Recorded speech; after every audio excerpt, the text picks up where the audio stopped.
Mental health challenges such as anxiety, depression, burnout, and emotional distress have become pressing global concern, affecting people across all ages and backgrounds. While professional, medical, and psychological care remains essential, yoga is increasingly recognized as a valuable complementary approach to mental well-being. Through breath regulation, mindful movement, meditation, and self-awareness, yoga helps reduce the stress, enhance emotional resilience, and foster inner stability. So, the topic today explores whether yogic practice can play a meaningful role in preventing sufferings, supporting recovery, and improving quality of life during today's mental health crisis. So let's discuss on the panel discussion on the topic, can yoga saves lives in mental health crisis? I feel excited and honored to welcome Mr. Sai Sambat. Mr. Sai Sambat is a servant of the divine with an unwavering commitment to the experiencing wholeness in oneself and others. His psycho-spiritual evaluation spans 3 decades. In the early 1990s, intense process work over 5 years at the Indian Society for Individual and Societal Development enabled him to dissolve much of psychological conditioning and to embark on a lifelong spiritual journey. His close association with realized spiritual masters has provided him with the gift of non-evaluative and non-judgmental awareness and evolved levels of psycho-spiritual, socio-cultural and ecological coherence. Sai has served as the chairman of the Constitution Committee, Indian Society for Individual and Social Development. He was also engaged in community building and marketing development for bell metal craftsmen in Kerala. Sai's professional expertise encompasses learning architecture, leadership development, knowledge management, and organizational development. Sai has served as the head of knowledge management and leadership development at Pegasus Academy and Consulting. Among other things, he has co-created an organizational cone model for achieving value, culture, strategy alignment and collaboration with the client. He has also developed a robust framework for the assessment and alignment of organizational values. As a leadership development and organizational effectiveness consultant, Sai enables people and organizations to discover innate potential and leverage it towards greater efficacy, excellence and results. He is a graduate in production engineering from NIT Tiruchirappalli and has a master's in HRM and OD from XLRI Jamshedpur. Currently, Sai Sambat serves as a co-founder of Institute of Indic Wisdom. He also serves as a founding member of United Council for Ancient Wisdom. So ladies and gentlemen, please put your hands together to welcome Mr. Sai Sambat. It is a great pleasure and honor to welcome Ms. Veena, an award-winning business leader, wellness pioneer and visionary advocate for holistic living. As the founder, director and CEO of Naveda Wellness Center, Hong Kong, she has spent more than 2 decades integrating ancient Indian wisdom with science-based naturopathy and therapeutic yoga to promote sustainable health and well-being. Renowned as a hair loss specialist and honored as a woman of wellness, she champions a model of health and embraces personal well-being, planetary care, and social responsibility. A certified master workplace wellness ambassador, Ashtanga, and laughter yoga teacher and pranic healer, she has transformed lives through programs conducting for leading multinational organizations including HSBC, Citibank, Morgan Stanley. Ms. Dansinghani embodies compassion, innovation, resilience, and purpose-driven leadership, inspiring a global movement towards health, happiness, and conscious living. So, ladies and gentlemen, please put your hands together to welcome Ms. Veena Dansinghani. Our next guest is Mr. Ahmet SAGNA. He is physical education and sports teacher, international yoga instructor, and prana therapist. His words of wisdom are, each of us has an inner flame that will only be fanned by inner peace. Our next panelist is Ms. Aryong Choi-Hantke. She has started yoga in 1996 after recovered her post-traumatic stress disorder in 2001, had established yoga into World Institute of Body and Mind. She is doing interdisciplinary research integrating communication, cultural studies, psychology and yoga therapy, aiming to resolve post-traumatic growth. She finished her PhD programs at School of Media, Songkang University, Korea. She is founding member of Global Consortium on Yoga Therapy, Vice President of International Association of Integrated Therapy, and member of Asia Yoga Therapy Association. She has taught yoga therapy for the severely developed disabilities, mental disorders, prisoners, terminal cancer patients, the elderly with dementia and hemiplegia after strokes.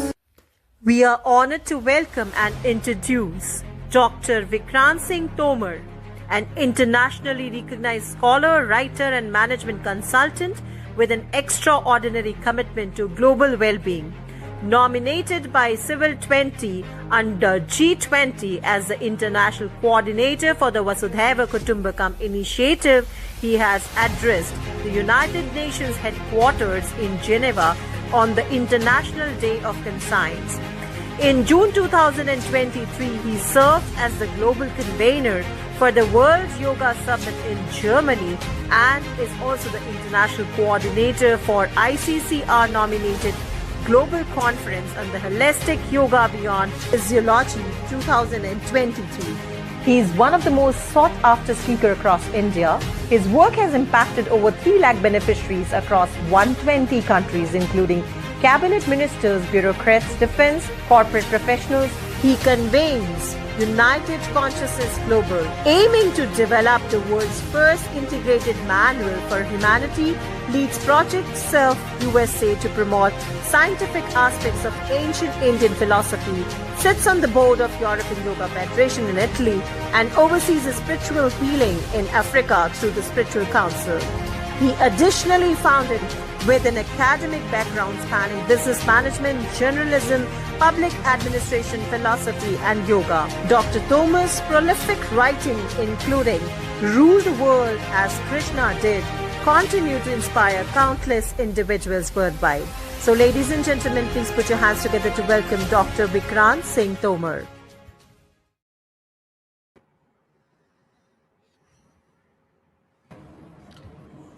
Namaste, everybody. Namaste. Namaste. Namaste. Namaste. We acknowledge your presence, Aryong ji, Sai ji, Ahmet ji, Veena ji. So good to see all of you. And on a very important topic, I think previous speakers have already set the stage for us, and the tone is set.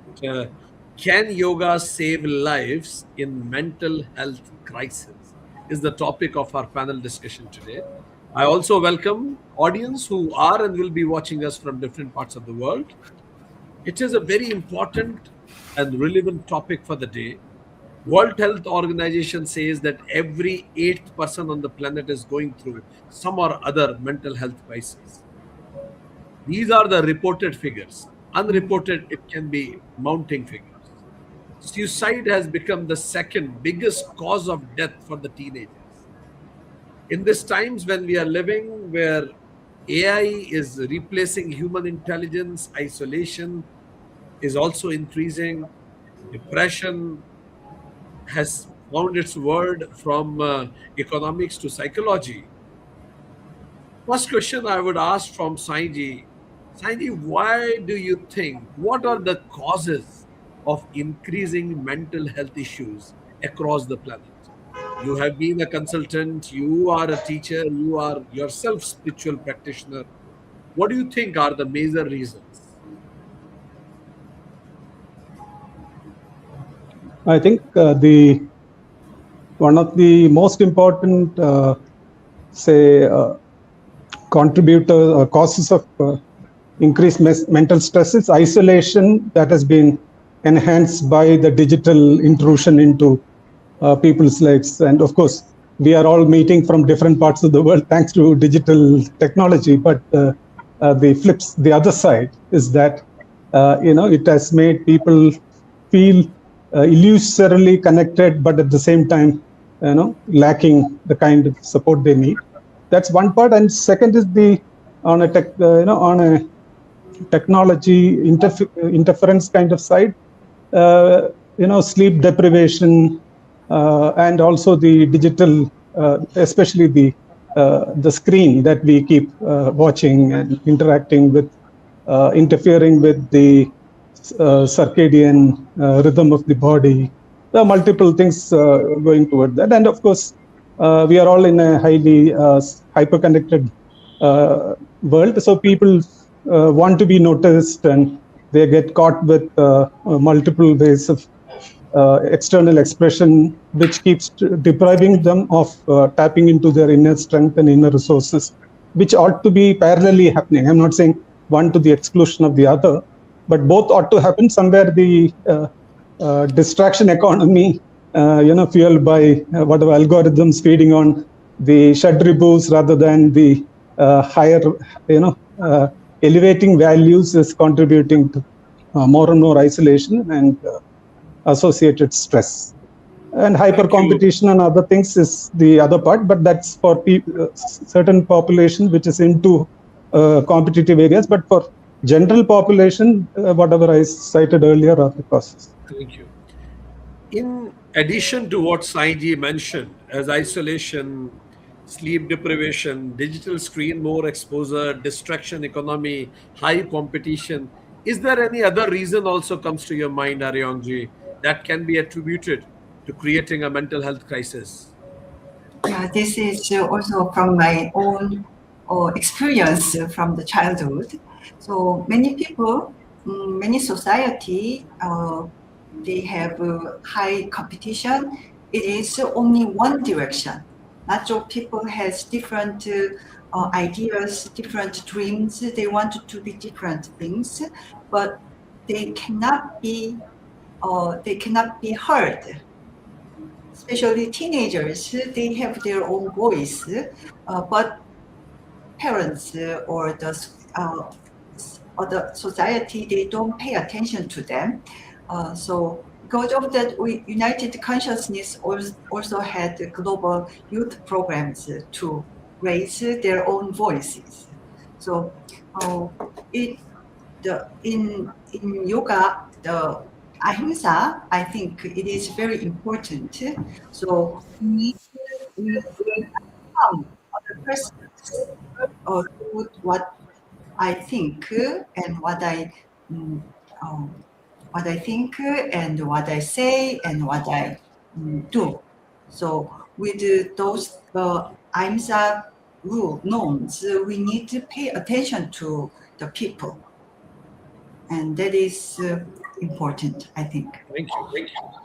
So she also added that competition is one of the reasons. She comes from South Korea, and South Korea reports big numbers in terms of suicides, which is a matter of concern, I'm sure, for the government, for the globe too, at the same time. The same question from you, Ahmed ji. You come from a different continent. What do you think are the reasons that mental health crisis is increasing? Any of the particular point which is still missed in this list you would like to add? For me, I think, for example, in our society here in Africa, sometimes family make many pressure for some members of family, and also there is isolation, of course, and sometimes because our tradition society, people are talking, there is many interaction. And now we don't have this interaction. And now you can have someone who need to talk, who have probably need to talk, but he don't have someone action for someone to talk. And for this, I think it's not good. And also in my school, I just feel some boys, they need some kind of protection from teacher, from family. And sometimes if they don't have this kind of protection, they will think maybe they are alone, and this problem can grow when they get adult. And for me, it's what I think maybe it's. Thank you. Ahmed ji added lack of interaction, family pressure, childhood traumas also at the some time contributes. Veena ji, anything you would like to add to the list? I think there's too much violence. If you look at films, you look at cinemas these days, everything is violence, the verbs, the words, the actions. There's a lot of violence, and that is really impacting people's mental health. People don't realize they might be liking it, they might be appreciating, but actually it's impacting them from a deeper level, and it's showcasing in their behavior. Another thing is instant. People want instant gratification, instant results, instant this. So there's a lack of patience to learn and to understand a lot of things. So that's another thing. And of course, I come from Hong Kong. Another thing is finances. Things are way too expensive, way too highly priced over here, and people are highly stressed trying to meet those expectations and those demands. And that, that all happens. Everything comes together. It's like it's a very holistic. Everything that everyone has said, and this and much more. Good that we have from Hong Kong to Senegal variety of answers to this question. And now, as we have established the major causes which we could think of for the mental health crisis coming in front of the world today, second obvious question comes is, Sai ji, how can yoga contribute in this? Any of the points that we discussed, what can be the contribution of yoga in this? Yeah, I think yoga can contribute, and it does contribute already in both preventive and I call it palliative care, both in terms of mental, crisis.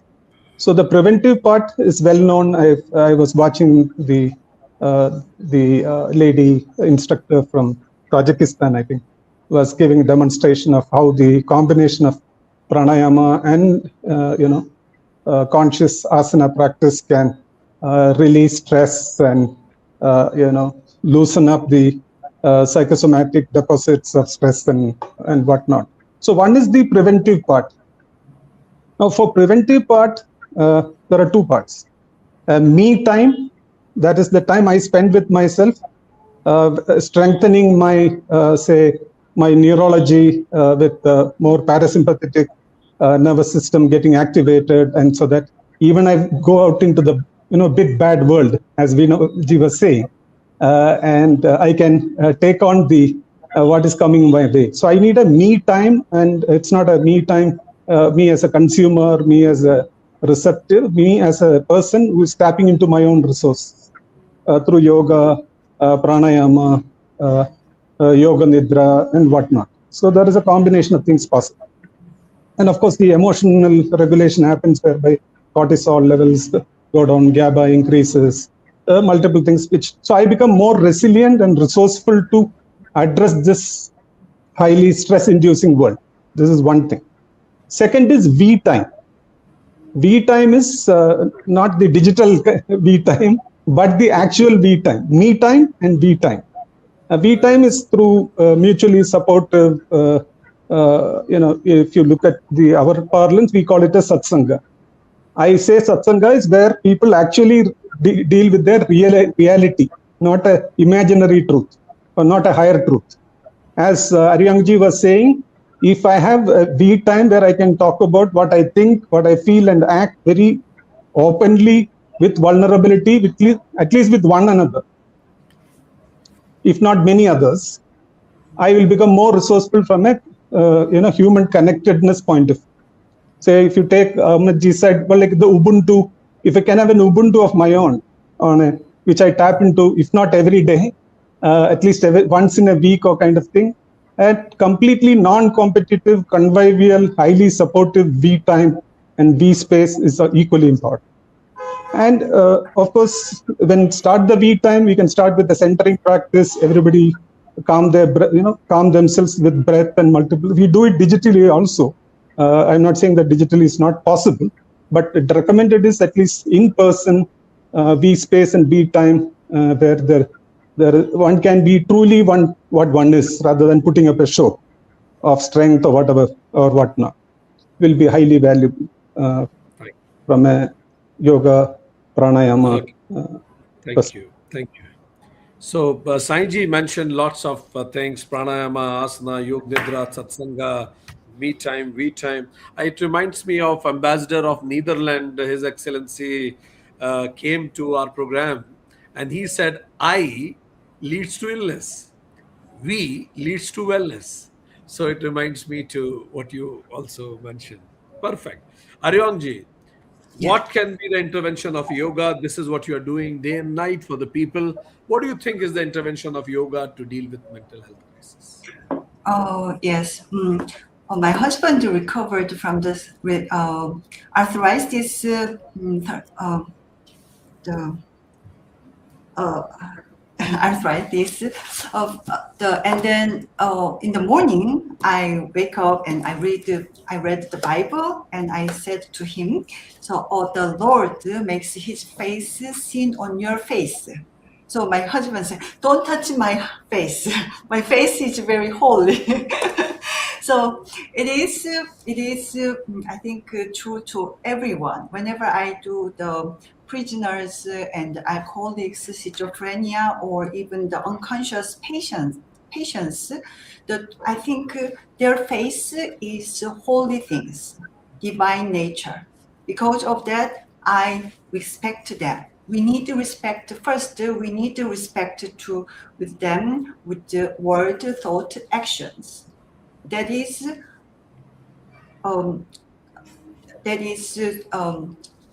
the practice by yoga pranayama and asanas. So the depression, the mental health, the characteristics is numbness to their own body, to others and their environment. Because of that, I showed my respect to them and sincere respect.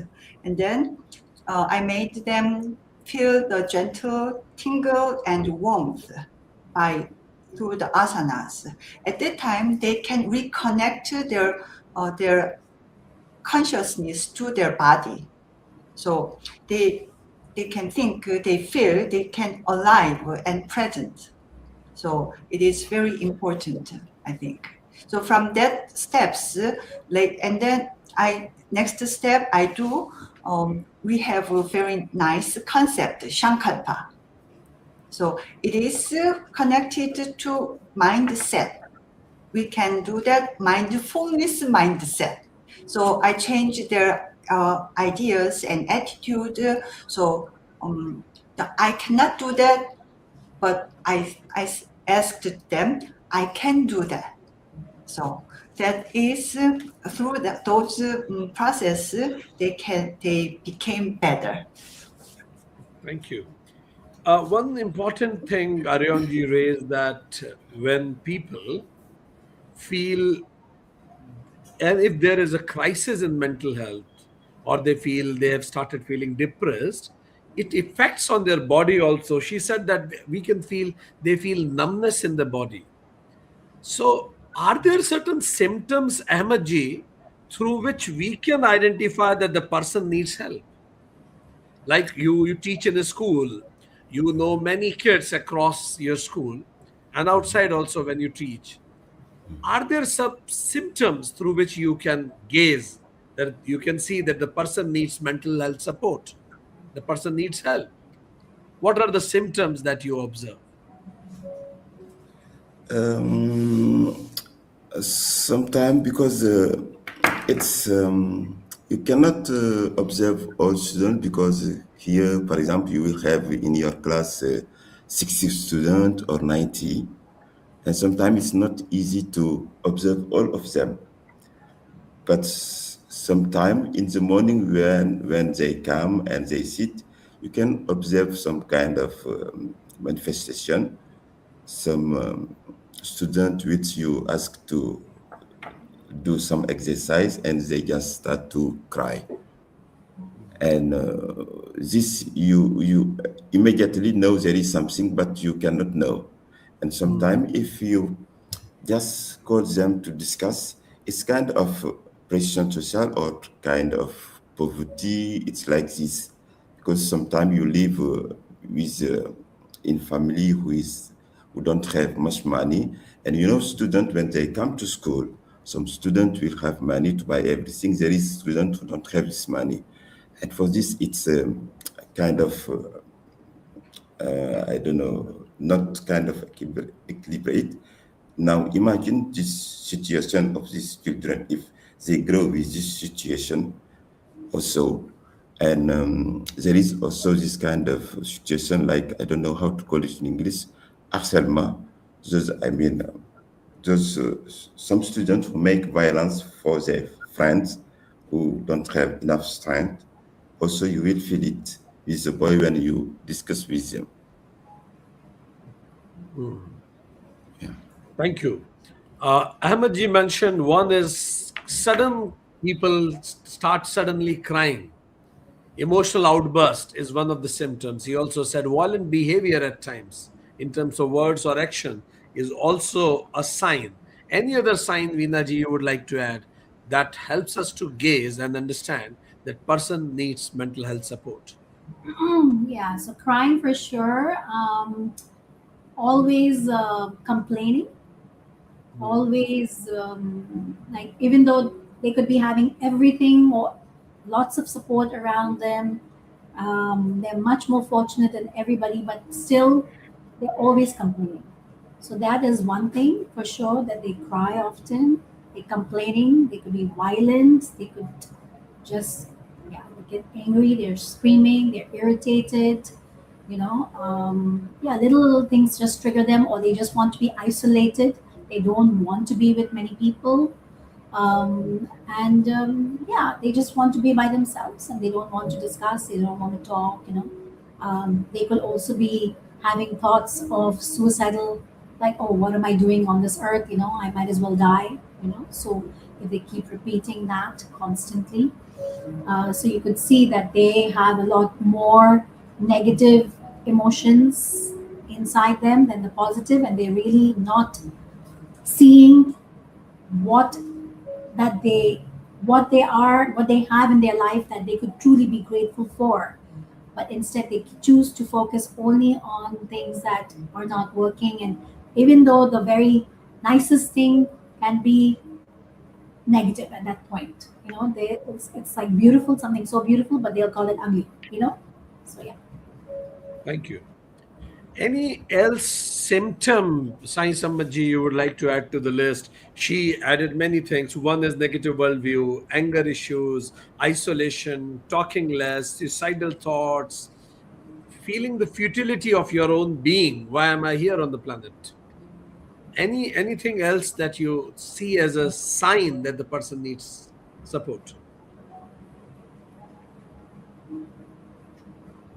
Yeah, I think most of that has been already covered from various settings, whether it's a school setting or a healing center and all that.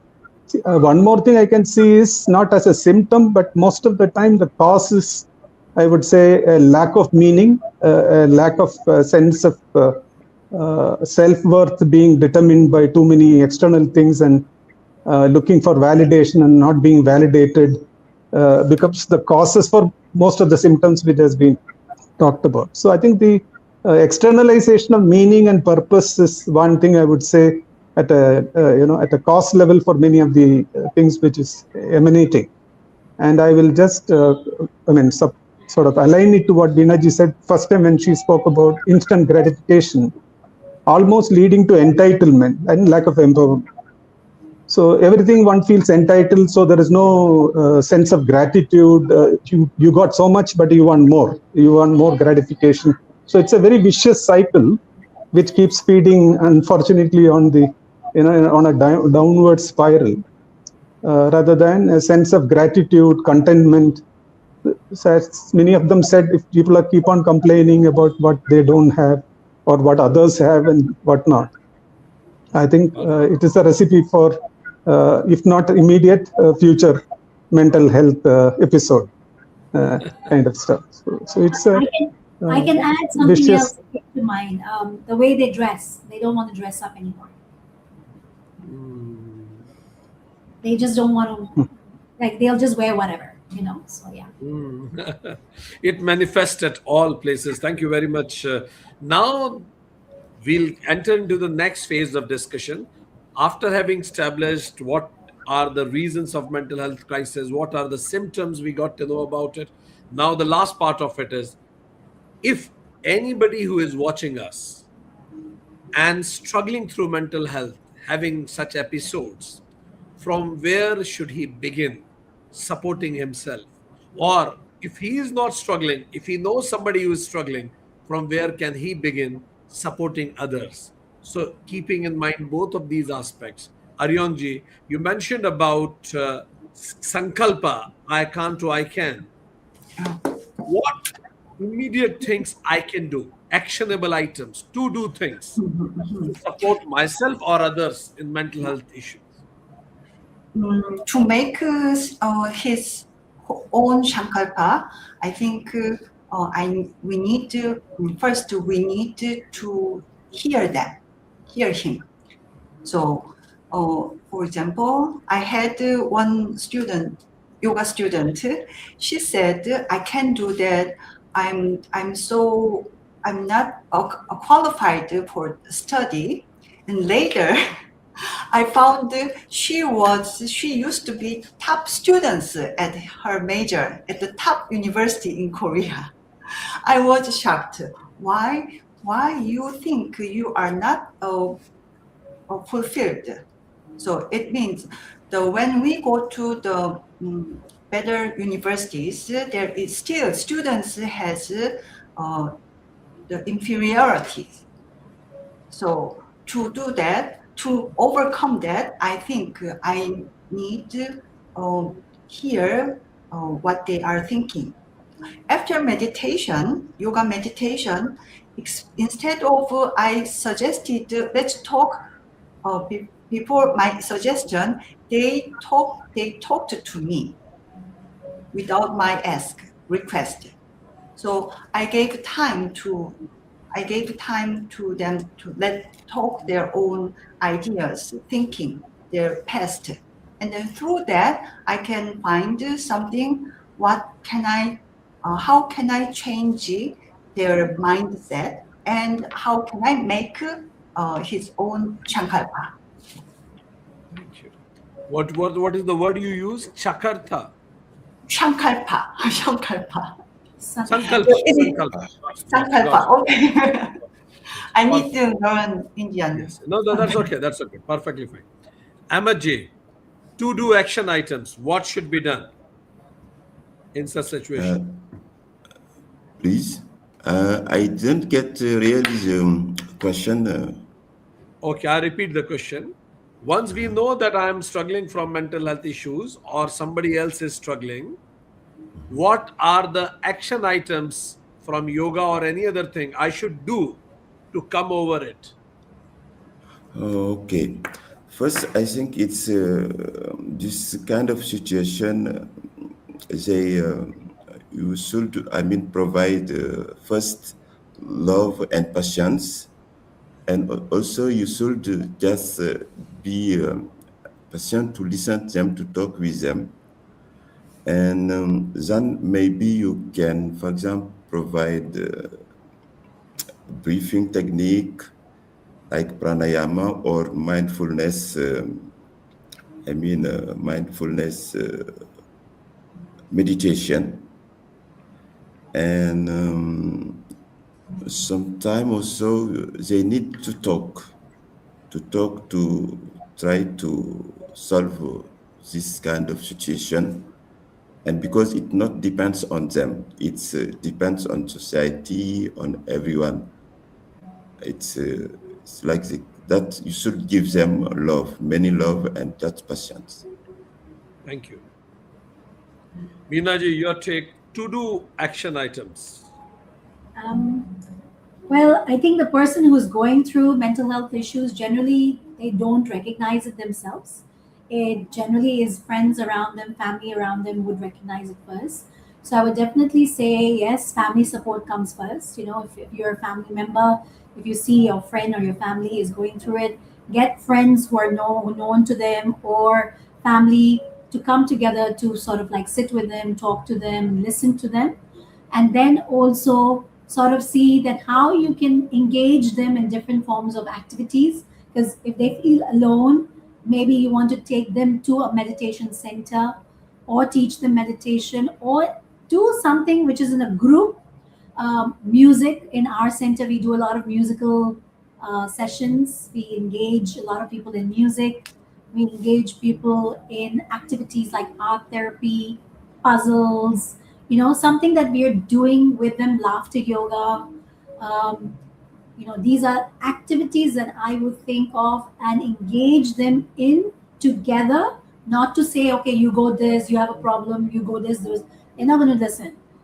Being a support, making sure it's either family or community, and engaging them in using that, whether it's, if you know that they're talent in any form, and making sure that their talents are being used, and then taking them to places, making sure that they're feeling comfortable and safe, and they're in a safe space where they can literally learn to just be and be happy together with themselves or with people.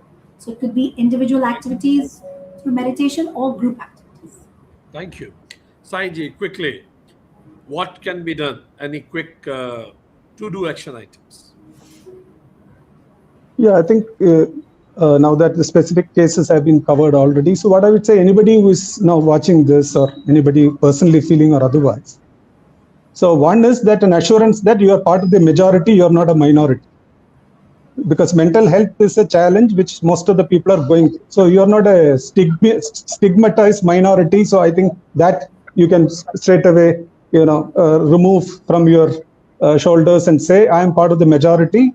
And I would like to distinguish between mental illness like, psychosis and all those kind of stuff. This is mental health challenge. So if I can have, say, one is that, can I have my own mental health checkups? Like, at least I go once in 3 months for a checkup, test my blood and, hemoglobin, whatever, various tests and all that. So I think we also need to, everybody has to understand in a highly, say, bombarded kind of environment we live in and fairly digitally suffocating kind of climate we live in, it is normal to be under stress. So once we normalize and remove it out of the stigma kind of a place, that's the starting point. So I don't need to feel shame or whatever in going and getting a check or speaking to someone. And in anybody one-on-one, I think listening is the first important thing. Many people don't have genuine listeners to whatever they're going through, non-judgmentally, non-evaluatively, by simply listening as a sakshi or a sakha or a sakhi is what people miss. So if we can provide on a one-on-one level, if we can provide this, but at a larger level, I will say this is a normal thing. This is a new normal. Mental health challenge is a new normal. You're part of the crowd. So, don't feel alone or lonely in this whole thing. Seek help when you need it. That becomes important. Or even when you are in doubt that I am under stress, just reach out and seek help. That helps. And of course, then, go to people if you are in doubt and go and just simply sit and listen rather than assuming they have an issue or they have. I think these things do help. Thank you very much. So, dear audience who are watching us from different parts of the world, we first had identified what are the causes of mental health crisis in the world today. Sai mentioned about isolation, illusionary contact. They appear in contact, but they are not. Sleep deprivation, digital screen maximization, distraction economy, higher competition. Aryong added violence and competition to the list. Ahmet mentioned lack of interaction, family issues, childhood traumas. Veena added violence, social media, instant gratification desires, and lack of financials too. So these are the reasons we find by and large the causes of mental health reasons, issues. Then we try to identify what are the symptoms of it. So in symptoms, we understood that there are many symptoms. Aryong said that when you feel numbness in the body, people cry suddenly, violent behavior people do, a negative worldview they have, anger issues, isolation, they talk less suddenly, suicidal thoughts they have, futility of being, they don't feel like getting up in morning and do anything. So futility of being, why I'm here. They at times dress shabbily. They are not interested in that. They even lose interest in people, lose interest in hobbies also. They stop doing what they love to do and whom they love to talk. And lack of self-worth, validation, hunger, losing meaning and purpose of life, increasing sudden activities. So these are the some symptoms that the person needs help. Now, once you know that the person needs help, what should you do? Saiji mentioned go for preventive methods. He said go for preventive methods like pranayama, asana. He mentioned about me time, self-talk. It will start parasympathetic nervous systems. Yoga nidra. Go for V time also, satsanga. He also mentioned about Ubuntu. Remember that we coexist. I exist because of you, and it's a relationship. Focus on breath. Inclusion is very much important. If you find some people, include them. No stigma attached. It's a new normal, he said. That it's across the planet, it's happening. Normalize it. Mental health checkups should also be a continuous process like physical health checkup. Listen to them sincerely. And most important, if you are going through it personally, seek help, Saiji mentioned. Go for help. Arjuna also says to Krishna in Bhagavad Gita, I need help. Aryong said, scriptures, read Bible. And she also said that make them feel warm.